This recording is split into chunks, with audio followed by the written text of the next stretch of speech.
Well, I'd say, if there's ever been a time every person in that industry realizes they need to have some presence online with what's Yeah. going on in the world today, right? Yeah. Yeah. So Yeah. are you seeing a huge influx of people saying, Josh, help me now. I don't know what to do. I need to get online, but I don't know how. Like, are you What seeing? I'm seeing a good ton. I was going to say a gajillion, so I said a good ton. I'm seeing a ton of people hit $1 million with their lawn mowing business. Like Wow. this wasn't normal 7, 8, 10 years ago, 20 years ago. But so there's a lot of young people. I'm working with a kid right now who's 25 years old. He's going to do 1.1 million. He washes houses with a pressure cleaner, right? Love it. He's scaling a huge company. And so I don't know, because of the way information is available and distilled online in groups like this and the things we've done, but also just other information that's out there, people are crushing it. So there's a lot of young people in this space that are just going to steamroll the older generation that won't get with the times, because the 22-year-olds, they already understand how to position themselves with Google, with lead buying services. They understand tech. They have better websites. They have just way more. Everything about what they're doing is coming through a different frame because they grew up with tech. But historically, service businesses are owned by, the old guy who's stubborn, who still has sticky notes all over his truck and is running his business the right way. In my day, we did it. Those people are going to get killed if they don't get with the time. They're just getting removed, and they're being replaced by 20-something-year-olds building huge companies in a fifth of the time it took the other guy. Yeah, which is scary because obviously if they've been doing it for 20, 30 years, they're very knowledgeable. And if they don't pivot and get with Knowledgeable the times. on the technical side. Like Yeah. I call them artisans. Yeah. Like Michael Gerber in the E-Myth uses this example of just because you're good at baking bread doesn't mean you should own a bakery. like Yeah. like owning a bakery is a different thing than being really good at baking bread. Right. And the people we work with, they're really good at mowing the lawn. They understand the technical side. I call it the technical perfection deception. They think that the way to succeed in business is to be exemplary at the thing, the deliverable, the service. That's only a small piece of it. They forget about or are unaware of all this other stuff, the psychology, the way to sell packages, the way to nurture leads, conversion, driving traffic.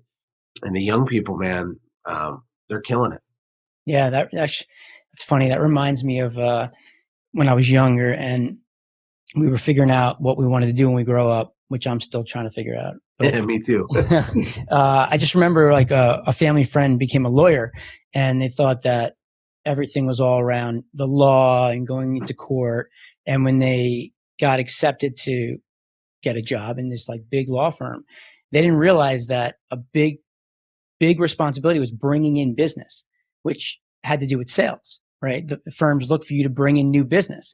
And they were like, well, I'm a lawyer. I just thought I needed to know the law, and not realizing that, well, Right. business operates with, paying the bills, and they're looking for you to bring it in. And then, like, it's just kind of like a reset of like, oh my God, like there's more to it. So maybe I should have taken that marketing class that I thought wasn't important because I wanted to do law, like, Totally. you run into that a lot. The Yeah. same thing with dentists and doctors. They don't teach business classes. I know of several dentists, chiropractors.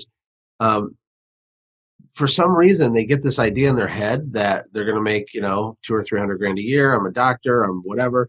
But they don't realize that they have to become an entrepreneur. They have to become a marketer. Yeah. And if they don't, they're just going to be an employee dentist at somebody else's entrepreneurial dentistry or office, right? Totally. Uh, yeah. So if you bumped into a dentist right now and you had 5 minutes with him, high level framework, what would you tell him to do? Be different, serve your community, play the long game, look at how you're following up, right? Because with any kind of local business, well, with any business, there's so much gold in your list. Most small businesses don't leverage and work their list correctly. I actually met a guy in Texas who has millions of followers online. I won't say who he is. He has over 100,000 people on his list. He never emails them. He's not doing anything to monetize anything. And so I'm going to be helping him. But you'd be shocked at all these companies because they're scared to email the list. They're scared to get the one person that's mean that says I hate you or whatever. So I would tell them that. Yeah, it's interesting. I have a similar friend who does this, and they were asking me those questions, and some of them don't have lists. They don't capture the data. They don't have the people coming into their offices. Whereas another friend of mine who's a chiropractor, every person that came in, he would have things set up already inside the waiting room where he would ask them to fill something out while they're waiting and give a review. So if he saw 20 patients in a day, right? Let's say 15 of them decided to say, sure. For the most part, if you're there and you like them, you're getting good reviews, and reviews clearly are a huge, huge value, you know?